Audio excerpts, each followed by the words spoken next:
If you're an artist and you've been drawing in your sketchbooks for a long time and you want to take that next step and start selling your work online or at an art market, then this video is for you. In this video, I'm going to be going through my step-by-step process in which I draw, scan, edit, print and package all of my own artwork for sales online or within an art market. So if this video sounds like something that you're interested in, just keep watching.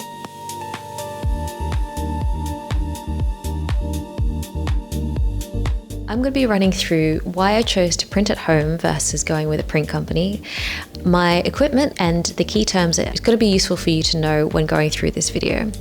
After that, I'll be going through my 5-step process, and at the very end, I'll be going through some mindset tips that helped me throughout this process. All right, this is the first question that I get from everybody. Do I go with a print company or do I invest in a printer and print at home by myself? Now, I decided to print myself, and here are the 3 main reasons why. Number 1 is speed. Now, I wanted my shop to go live in about a month. I know that sounds like a ridiculous time period, but it really helped me to have external deadlines because I seem to never just do anything for myself. But that meant that I didn't have time to go back and forth with a printing company, wait for shipping, wait for edits, just to make sure that the prints were quality. Printing myself meant that I could scan, edit, and hold the copy of the print myself all in one day, and it's that momentum and speed that just kept me going. Number 2 was quality control. So when selling my prints, I wanted to make sure that my customers were getting as close to the original print as possible.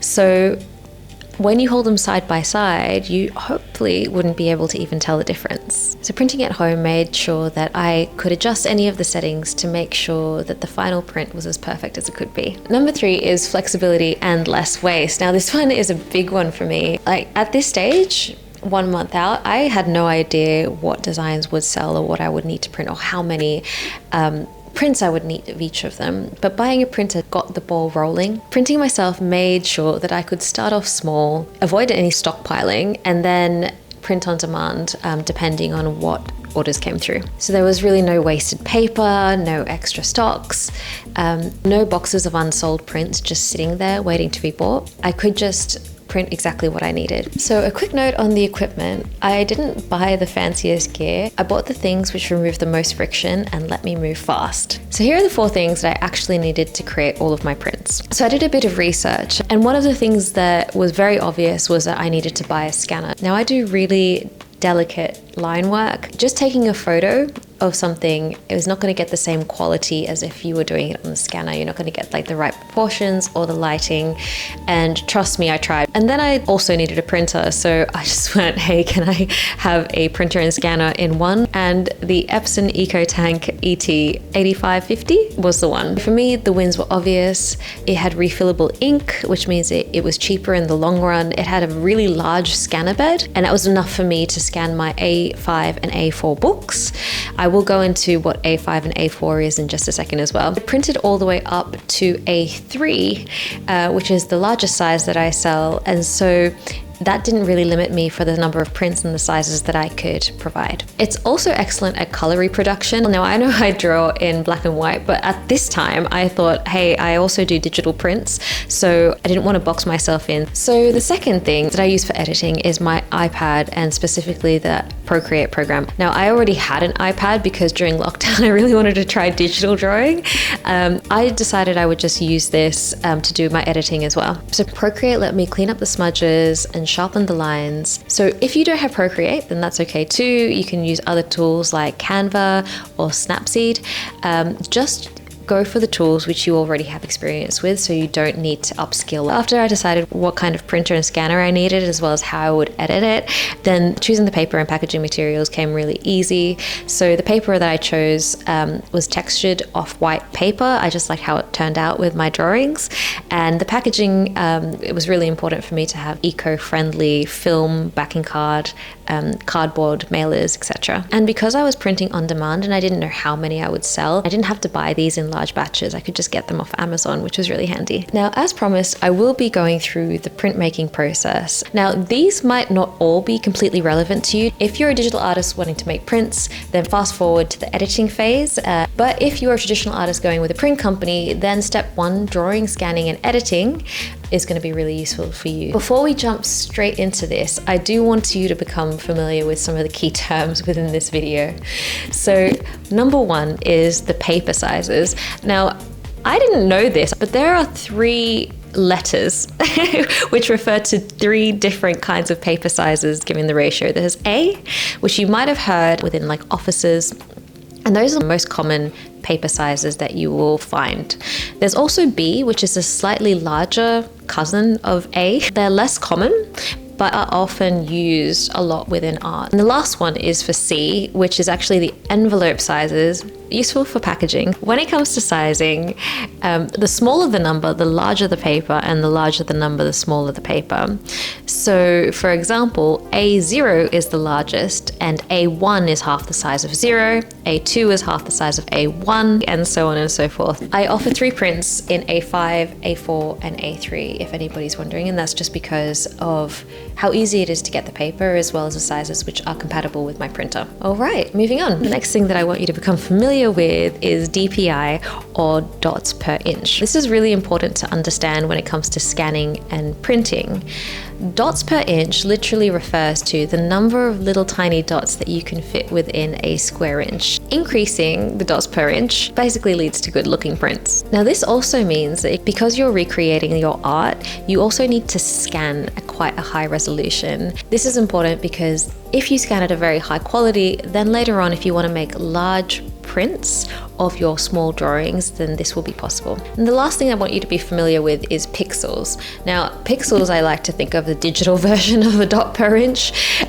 So when we go and edit the files and we save down the files to a specific size, pixels are very important. All right, so they're the key terms. Let's get into it. Now, the first step is drawing or painting or sketching, and I usually do this within my sketchbooks. The most important thing is that it should be done on a flat surface so it's easier to scan. Ideally, the drawing should be smaller than the scanning bed, but if it's not, then that's okay. There are different ways around it. I personally draw in sketchbook sizes A5 and A4, and this is perfect for my scanner. The next step is just make sure to remove any smudges or pencil marks or things that you don't want to show within the drawing. The earlier on you do this, it just makes the process a lot easier. The next step is scanning. So first of all, buy a scanner that is big enough, then you'll be able to pick up the detail of your work beautifully. Scan at the highest resolution. I scan at 600 dots per inch to capture the maximum detail. And then lastly, just make sure you save the originals. This is really important because you want to have a digital copy exactly of what you have drawn. The next step is editing. I am used to using Procreate on my iPad, and I pick up the digital file from the Google Drive and then resize it to fit my canvas. Tip number 1, make sure that the size of the canvas is large enough for your print size.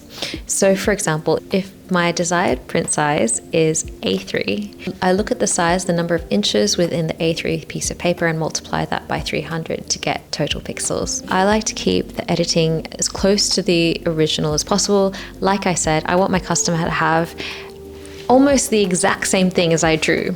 Clean up the smudges, make sure I color correct, make the blacks blacker and the whites whiter, but don't touch too much. And lastly, I just want to make sure that you save down the correct file type as well. So I usually use a JPEG, PNG, or a PDF for print. So once you're done with editing, then comes the actual printing. And this was a big learning curve for me, but it was super exciting. It's really easy to get lost in the various settings, but try not to get too overwhelmed by it. It's actually quite simple. Just go straight to the highest settings. You're looking for the highest quality print. You're looking for photo quality print paper. So these printers have an option around density, which basically shows how dense do you want the ink to show up on the paper. Now, I've got quite delicate line drawings, so when I increased the density, it lost the detail of the picture. And when I decreased the density, then you could see a lot more of the detail in there. The reason that I didn't go with color was because I didn't have a lot of drawings within that style and I wanted to keep the style consistent, but two, it also simplified the whole printing process. I like to make sure that the artwork is almost exact, but when it comes to paper, that's where it differs slightly. So I really love, at least for my drawings, the feeling of textured paper. It just gave another dimension to the artwork. The one I specifically use is Bockenford watercolor paper, and I chose that because it wasn't too expensive and I could buy it in bulk depending on how many prints I actually got. Like I said, I printed A5, A4, and A3. I would just buy the A4 sizes and then slice that in half to get the A5. And then when it comes to A3, I use the Canson Infinity Aquarelle rag. I'll put all the links below. I also bought cheap paper off Amazon that was roughly around the same thickness.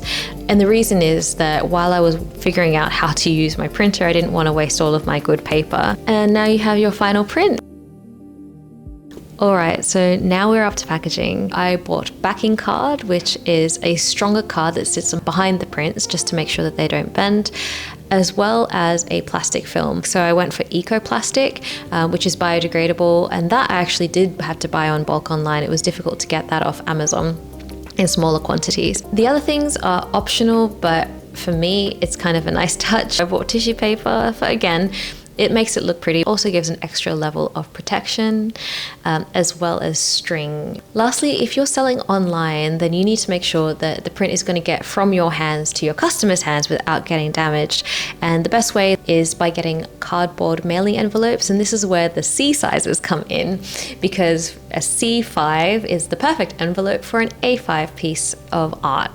So once it's all wrapped in its eco-film, the backing paper, you've got the tissue paper, you've got the string, I can easily slot that into the mailing envelopes.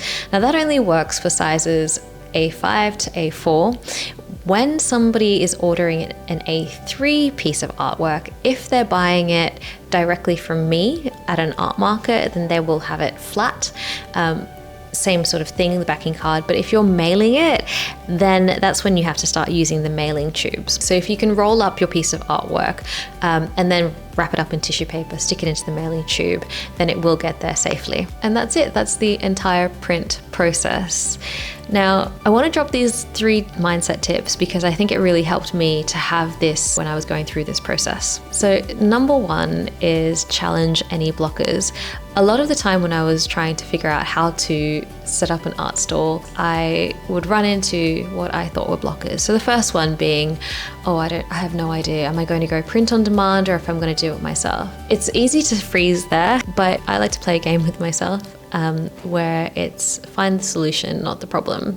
So the problem is that you don't know, but the solution could be do some research. And then after that, tip number 2, keep moving forward. If you're about 80% sure of a decision, then that's good enough. Then you can move forward onto the next step. So for example, you can spend a lot of time in the editing process making sure that your print is perfect. But if it's 80% there, you know what? Just let it go. Go for speed and not for perfection. And tip number 3, and this is probably something that I'm saying more about myself, but have fun. You decided you wanted to do this because it's something that you're passionate in. You're going to have a print shop regardless at the end of this. It's either you're going to make it really difficult for yourself or you could have fun and actually make it an enjoyable process. If you're an artist and you've tried any of these tips, please leave a comment which one was the most useful. Or if you've done something completely different and gone with a printing company, please leave any of the tips that you find useful below as well, because I'm sure other artists will read that too. So thank you so much for watching. I really appreciate it. And in my next video, I will be talking about how I actually started doing my print shop, how I started putting my work online, and what I'm going to be doing next. So stay tuned. Please hit the like and subscribe button for more, and I will keep more of the art content coming. Bye!